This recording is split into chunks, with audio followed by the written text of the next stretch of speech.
Bonjour RDC, bonjour bakontinue nyonso ya mboka. Aza chauffeur ya mutuka oyo. Événement oyo uti kosalama sikoyo vers Baramoto. Cortège ya Jean-Marc Kabund ezoya na telemi na garder espace na bande mais tant jipa liboso eleki efrené asali mosapi baye basabote bapine na tous les quatre ndenge bozomona eza ballonnette mbeli wana basoda ballonnette o wana mususu nde songe ya munduki ya mbeli ya munduki wana nde pandi tous les quatre pine bandeko tokobi wapi tozokende wapi oyo eza mutuka ya bato ya location ezosoutenir bato contre covid-19 mais tala boye bensigne ezali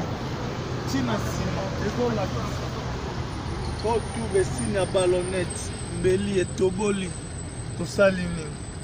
tokende wapi tosenga bakonzi ya mboka botalela biso makambo toyebi Jean-Marc Kabund aza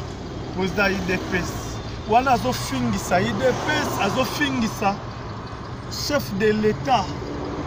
boye vraiment tokomi wapi toke wapi botalela biso makambo oyo vraiment nasengi na bakonzi ya mboka état de droit tozoloba boye vraiment ata na ntango ya président Kabila boye totikomona zoe asala makambo te boye vraiment ezalaka te en tout cas bosunga biso otalela biso boye elongolisi nga nano mosala boye elukeli nga baproblème mpona banoso ma 4 pine wapi en tout cas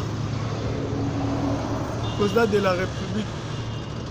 Papa Tshisekedi talela biso Mara Denise première dame bosunga biso na problème merci.